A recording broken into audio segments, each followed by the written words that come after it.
Hello friends, आपण मागच्या व्हिडिओमध्ये बघितलं की DDL कमांड्स कोणत्या असतात आणि DML कमांड्स कोणत्या असतात. आता आपल्याला बघायचे आपले तिसऱ्या कमांडचा टाईप DQL कमांड्स.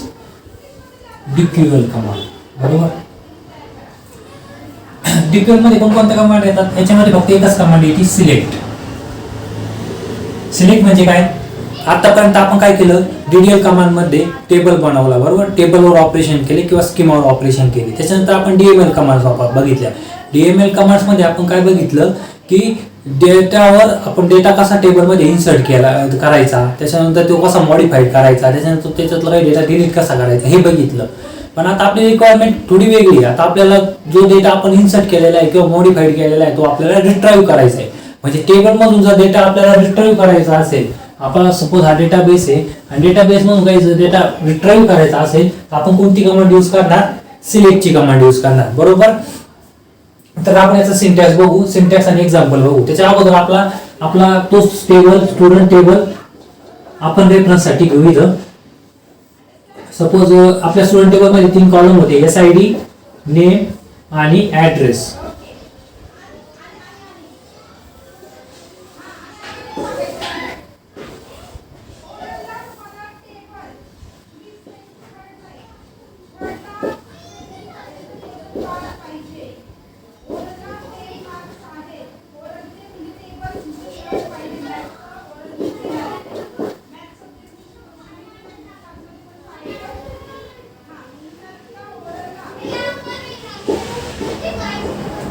ठीक आहे. आता आपला जो टेबल होता त्याच्यात आपण अजून एक कॉलम ऍड करू. त्याच्यामध्ये आपण एज कॉलम ऍड करू. एज याचं एज आहे सपोज 22, याचं आहे 25 आणि याचं 20. ठीक आहे. आपण मागच्या व्हिडिओमध्ये बघितलेलं आहे की टेबल कसा बनवायचा आणि टेबल मध्ये डेटा कसा इन्सर्ट करायचा बरोबर. हा आपला टेबल आहे, सपोज स्टुडंटचा टेबल आहे आणि याच्यामध्ये आपण डेटा इन्सर्ट केलेला आहे. आता माझी काय रिक्वायरमेंट आहे की मला माझ्या कॉलेजमध्ये किती स्टुडंट आहे त्यांची लिस्ट पाहिजे. ते सगळ्यांचे नाव, त्यांचं एज, त्यांचा ऍड्रेस, त्यांचा SID नंबर सगळं पाहिजे. त्या केसमध्ये मला कोणती कमांड वापरावी लागेल? मग त्या केसमध्ये आपण वापरणार सिलेक्टची कमांड बरोबर. मग याचं सिंटॅक्स कसं लिहिणार आपण? Select star. स्टार का बरं? ज्या केसमध्ये मला सर्व कॉलम पाहिजे असेल, सर्व म्हणजे कोणते 1 2 3 4 हे सर्व कॉलम जर पाहिजे असेल तर आपण इथं काय वापरणार? स्टार बरोबर. त्याच्यानंतर फ्रॉम नंतर काय? स्टुडंट. कोणत्या टेबल मधून पाहिजे आपल्याला? स्टुडंट टेबल मधला डेटा पाहिजे. तर आपण कंपायलरला काय सांगितलं की सिलेक्ट म्हणजे सिलेक्ट कर कोणते सगळे कॉलम. स्टार म्हणजे कोणते सगळे कॉलम आणि कोणत्या टेबल मधून? स्टुडंट टेबल मधून. तर मग आउटपुट मध्ये काय येईल आपल्याला? हा table as it is print होईल बरोबर. पण इन केस मला अशी रिक्वायरमेंट असेल की मला माझ्या फक्त स्टुडंटचा डेटा रिप्रेझेंट करायचा आहे आणि त्या डेटा रिप्रेझेंट करताना मला फक्त त्याचा SID आणि नेमच डिस्प्ले करायचंय, मला त्याचा ऍड्रेस आणि एज डिस्प्ले नाही करायचंय. त्या केसमध्ये आपण कसं करणार? मग त्या केसमध्ये आपल्याला स्टार लिहिता येईल का? आपल्याला स्टार लिहिता येणार नाही. त्या केसमध्ये आपण काय करणार? मग पर्टिक्युलर त्या कॉलमचं नाव लिहिणार. कोणता कॉलम पाहिजे मला? SID बरोबर. मग मी ते SID लिहिणार, SID कॉमा दुसरा कोणता कॉलम आहे माझा? नेम. मग मी ते नेम टाकलं. नंतर टाकलं आपण फ्रॉम. फ्रॉम म्हणजे काय? कोणत्या टेबल मधून? माझ्या टेबलचं नाव काय? मग स्टुडंट. ठीक आहे. असं केलं तर माझं आउटपुट काय येईल? मला फक्त आउटपुट मध्ये काय येईल? SID आणि नेम, ऍड्रेस आणि एज हे येणार आहे का? नाही. इथपर्यंत जेवढा डेटा आहे तो सगळा डेटा इथं डिस्प्ले होईल, नेम, SID आणि नेम. म्हणजे काय? सिलेक्ट मधून आपण फक्त जो आपल्याला सिलेक्ट करायचा आहे तो घेऊ शकतो बरोबर. तो ती फील्ड पण घेऊ शकतो किंवा ऑल कॉलम पण घेऊ शकतो. तर सिलेक्ट याचा यूज कशासाठी होतो? डेटा रिट्राईव्ह करण्यासाठी होतो. सिलेक्ट कमांडचा यूज कशासाठी होतो? डेटा रिट्राईव्ह करण्यासाठी होतो. तर त्याच्या बरोबर आपण आता पुढची कन्सेप्ट बघू आपली, ऍग्रीगेट फंक्शन. आता टोटल आता आपण बघतोय कमांड्स पॉइंट. कमांड्स पॉइंट मधले आपल्या कमांड्स बघतोय आपण DDL, DML आणि DQL. त्याचा ऍग्रीगेट फंक्शनशी काही संबंध नाही. ऍग्रीगेट फंक्शन हा पूर्ण वेगळा टॉपिक आहे. पण आता सिलेक्ट कमांड आणि ऍग्रीगेट फंक्शनचा थोडसा मिळता जुळता असल्यामुळे आपण सिलेक्ट मध्ये ऍग्रीगेट फंक्शन पण घेऊन टाकणार आहे. ती कन्सेप्ट मध्ये क्लिअर करून टाकू आपण बरोबर. तर आपले पुढच्या कन्सेप्टचं नाव आहे ऍग्रीगेट फंक्शन. ऍग्रीगेट फंक्शन म्हणजे काय की SQL ने काही प्रीडिफाईन फंक्शन प्रोव्हाइड केलेले आहे आपल्याला. ते फंक्शन्स कोणते ते आपण बघू आणि त्याचा यूज कसा केला जातो ते बघू. तर टोटल 5 टाईपचे ऍग्रीगेट फंक्शन यांनी प्रोव्हाइड केलेले आहे. सगळ्यात पहिले मीन, नंतर मॅक्स, ऍव्हरेज, काउंट आणि सम. तर हे 5 ऍग्रीगेट फंक्शन आहे जे प्रीडिफाईन आहे. त्याचा यूज करून आपण टेबल मधली कोणती पण मिनिमम, मॅक्झिमम, ऍव्हरेज, काउंट, सम हे व्हॅल्यू घेऊ शकतो. त्याचा यूज कसा करायचा आपण सिलेक्ट मध्येच बघू, कारण की ह्या कमांड यूज करण्यासाठी पण सिलेक्टचा वापर होतो आणि आपण सिलेक्ट बघत आहोत. त्याच्यामध्ये आपले दोन्ही पण पॉईंट कव्हर होतील, सिलेक्ट पण कव्हर होईल आणि ऍग्रीगेट फंक्शन पण कव्हर होईल. तर आपण बघू ऍग्रीगेट फंक्शनचा वापर सिलेक्ट मध्ये कसा केला जातो. बरोबर. सपोज माझी रिक्वायरमेंट अशी आहे की माझ्या कॉलेजमध्ये जेवढे पण स्टुडंट आहे त्याच्यातला सगळ्यात कमी एज किती आहे, सगळ्यात कमी एज किती आहे, असं कोण आहे ज्याचं सगळ्यात कमी एज आहे. म्हणजे मला बघायचं आहे की माझ्या स्टुडंट मधले सगळ्यात कमी एज असलेला विद्यार्थी कोण आहे. विद्यार्थी नाही, सगळ्यात कमी एज असलेलं कोण आहे. तर मग ते कसं फाइंड करणार आपण. तर आपल्याला डेटा सिलेक्ट करायचा आहे, मग डेटा रिट्राइव्ह करायचा आहे ना. तर मग आपण काय वापरणार, सिलेक्ट.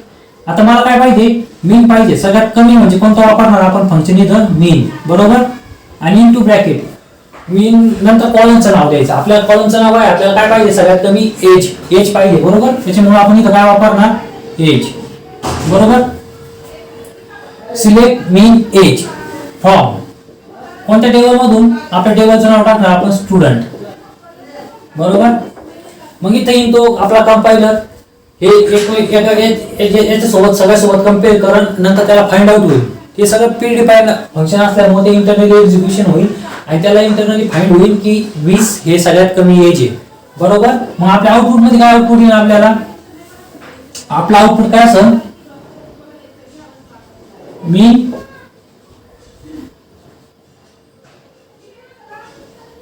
Edge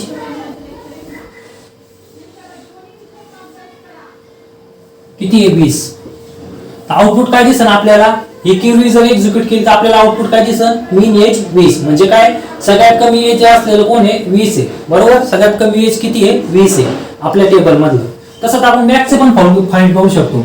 select. समजा मला पाहिजे की सगळ्यात मॅक्स एज वाला मॅक्स एज कोणाचं आहे, मग कसं करणार आपण find, select max age from student. बरोबर. आपण इथं मीच्या ऐवजी फक्त काय लिहिलं, मॅक्स लिहिलं. याने काय होईल, ते कंपायलरला कळलं की ह्या टेबल मधलं मॅक्स एज असणारी व्हॅल्यू कोणती आहे. मग मॅक्स एज कोणती व्हॅल्यू आहे, 25. मग आपला आउटपुट काय असेल इथं, 25. बरोबर. इथं मीनच्या ऐवजी काय येणार मग, मॅक्स. ठीक आहे. तसंच तिसरं आहे ऍव्हरेज. ऍव्हरेज म्हणजे काय की ह्या एज सपोज आपल्याला ऍव्हरेज काढायचं ह्या कॉलमचं, ह्या कॉलमचं ऍव्हरेजचं काढायचं असं, ऍव्हरेज कसं काढलं जातं, या सगळ्यांची टोटल केली जाते डिवाइड बाय जितक्या पण रोज आहे तितकं केलं जातं. म्हणजे किती,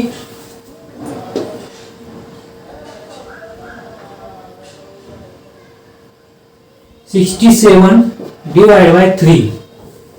याचं आउटपुट काय असेल ते येईल.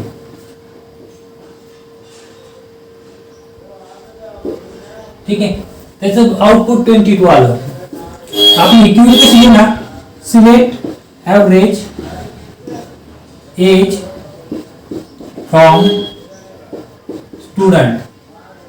म्हणजे आपण काय सांगितलं कंपायलरला का एज हा जो कॉलम आहे त्याचा ऍव्हरेज पाहिजे आपल्याला. मग तो काय करणार, या सगळ्यांची ऍडिशन करणार डिवाइड बाय त्यांची जितके रो असेल तितके करणार. जे आउटपुट असेल ते किती आलं, 22. मग ते कसं डिस्प्ले होणार इथं,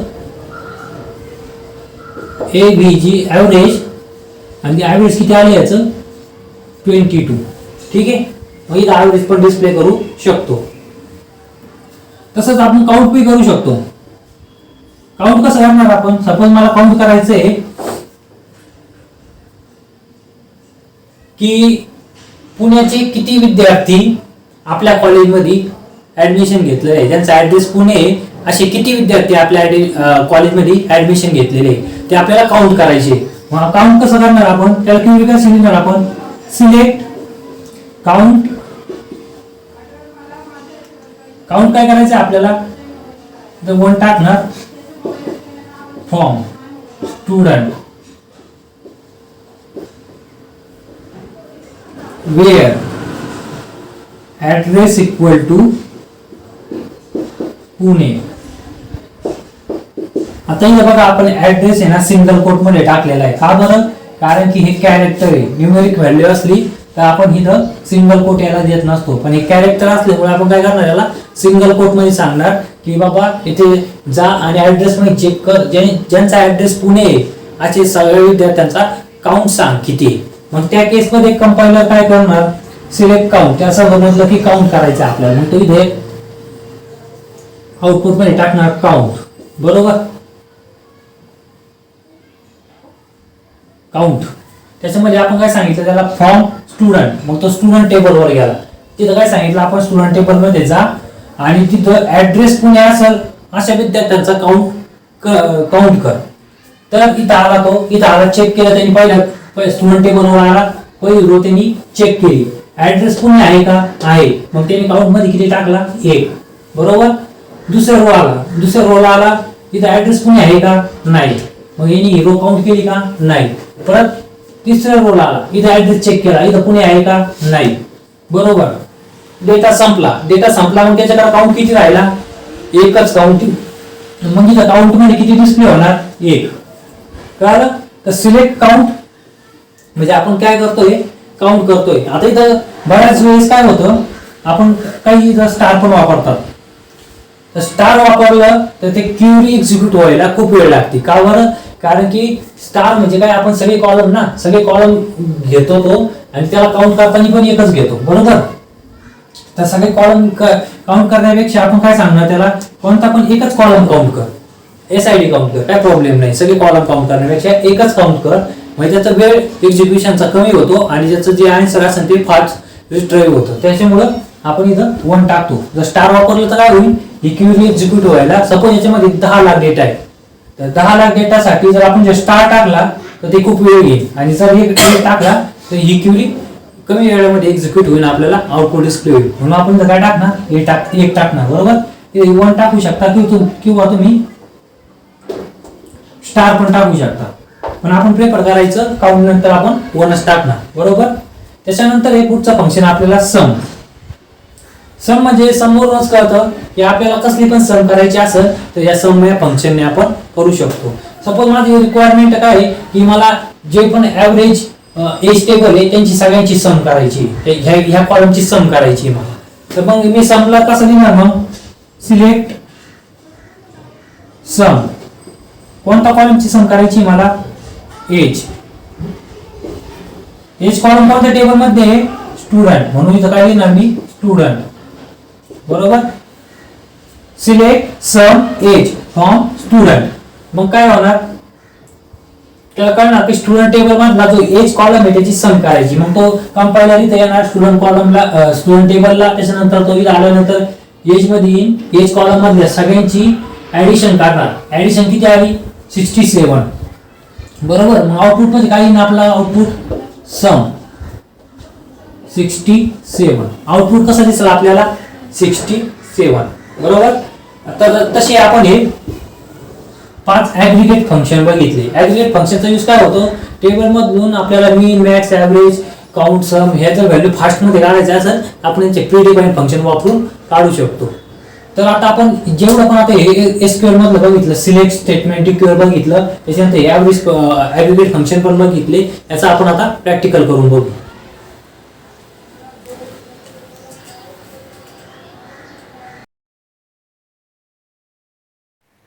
हॅलो फ्रेंड्स, आता आपण बघणार आहोत आपलं पुढचं practical DQL command. DQL command मध्ये आपण बघणार आहोत सिलेक्ट, आणि त्याच्याच बरोबर आपण बघणार आहोत ऍग्रीगेट फंक्शन. त्यासाठी आपल्याला परत जावं लागेल आपल्या क्रोम ब्राउझरवर, आणि आपण टाईप करणार http://localhost 8080.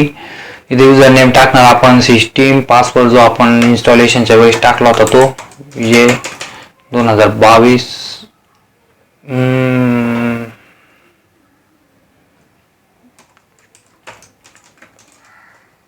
ओके, लॉग इन झालंय. आपण परत SQL सिलेक्ट केलं, SQL कमांड्सवर सिलेक्ट केलं आणि इथं आपली विंडो ओपन झाली.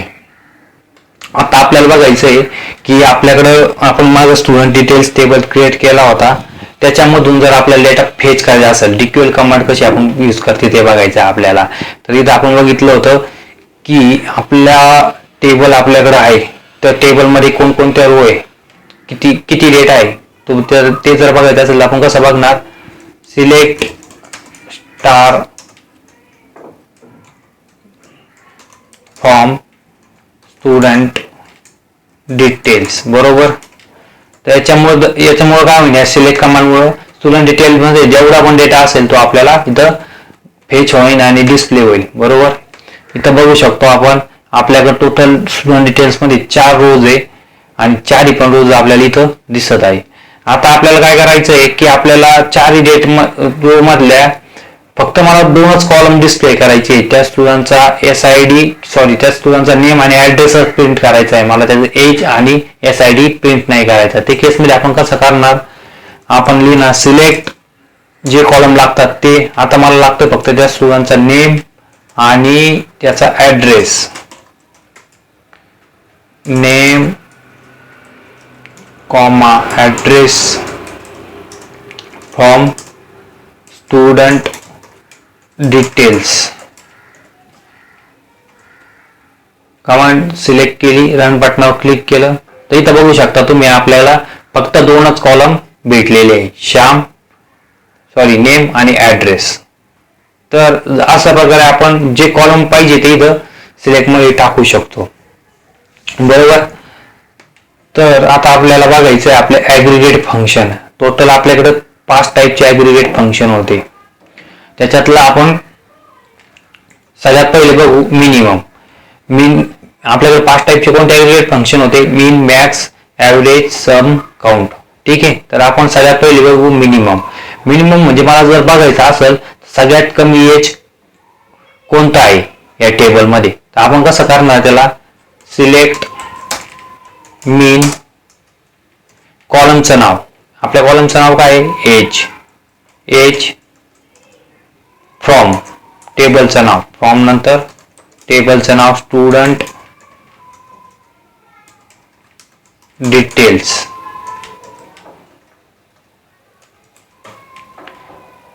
कमांड सिलेक्ट केली, रन बटनावर क्लिक केलं तर इथं बघू शकता सगळ्यात मिनिमम एज आलेलं आहे 20. आपण चेक करू आपल्या टेबलमध्ये, इथं बघू शकता तुम्ही सगळ्यात कमी एज कोणतं आहे 20. मग इथं आउटपुट काय यायला पाहिजे, मीन मध्ये 20, बरोबर. ही कमांड जर एक्झिक्यूट केली तर आपलं आउटपुट किती येत आहे,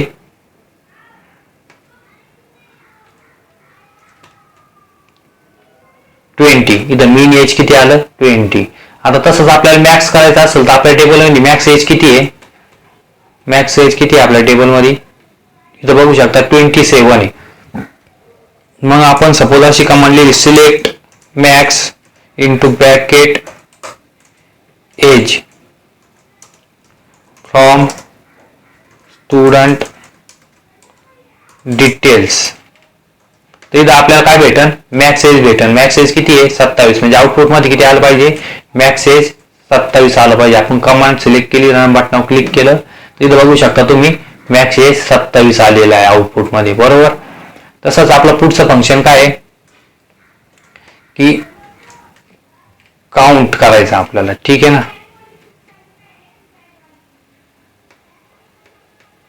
आपण काय करू, तिसरं फंक्शन आहे ना, ऍव्हरेज घेऊ. आता याचा जेवढा पण ऍव्हरेज असेल ना तो डिस्प्ले झाला पाहिजे ह्या एज कॉलमसाठी जेवढा पण ऍव्हरेज असेल तो डिस्प्ले झालेला पाहिजे. मग तो कसा करणार आपण, select AVG average into bracket, कोणता कॉलमचा ऍव्हरेज काढायचा आहे, एज कॉलमचा, फ्रॉम टेबलचं नाव काय आपल्या स्टुडंट डिटेल्स.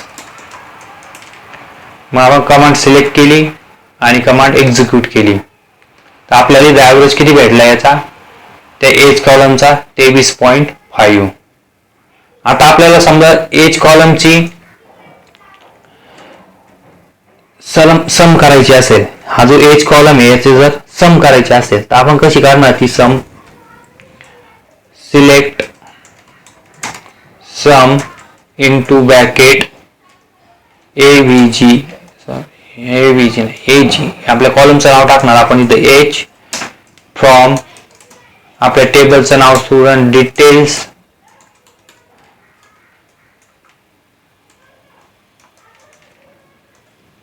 कमांड सिलेक्ट केली आणि एक्झिक्यूट केली. तर इथं बघू शकता आपल्याला सम भेटलेली आहे 94. ठीक आहे. तर आता आपल्याला आपलं लास्ट फंक्शन बघायचं आहे काउंट. काउंट काय फंक्शन काय काउंट करतं ते. सपोज मला चेक करायचं आहे की पुणे मधले माझ्याकडे किती स्टुडंट आहेत. पुणे ऍड्रेस असणारे माझ्याकडे किती स्टुडंट आहे. तर आपण कसं चेक करणार. सिलेक्ट काउंट काउंट कर काय पण काउंट कर म्हणजे 1 दिला आपण त्याला स्टार देऊ शकतो किंवा 1 देऊ शकतो. स्टार पण देऊ शकतो. 1 देऊ आपण. Select 1 from student details. ठीक आहे. पण कंडिशन द्यावं लागेल की मला चेक करायचं ना पुणे ऍड्रेस असणारे काउंट करायचे बाकीचे नाही झाले पाहिजे. फक्त पुणे ऍड्रेस असले काउंट झाले पाहिजे. म्हणून मी काय टाकणार वेअर म्हणजे काय जिथे ऍड्रेस आपल्या कॉलमचं नाव काय address where address equal to ज्यांचा ऍड्रेस पुणे असेल असे काउंट करून सांग. पुणे ऍड्रेस असणार आपल्याकडे किती इथे 2 रो आहे गणेश आणि राम. आउटपुट किती आलं पाहिजे आपलं 2 आलं पाहिजे. बरोबर. शिफ्ट कमांड सिलेक्ट केली आणि रन बटनावर क्लिक केलं तर आउटपुट मध्ये 2 आलं. म्हणजे आपल्याला काउंट सांगितला की पुणे ऍड्रेस असणारे आपल्याकडे 2 विद्यार्थी आहे. ठीक आहे. अशा प्रकारे आपण आता सिलेक्ट फंक्शन डिक्यूएल कमांड्स त्याच्यामध्ये सिलेक्ट कसं यूज करायचं ते बघितलं आणि त्याच्यानंतर आता आपण बघितलं की ऍग्रीगेट फंक्शनचा यूज कसा होतो. तर हे पण तुम्ही प्रॅक्टिकली पण करून बघा. काही प्रॉब्लेम आला तर मला कमेंटमध्ये टाका. आपण हा सॉल्व्ह करण्याचा प्रयत्न करू.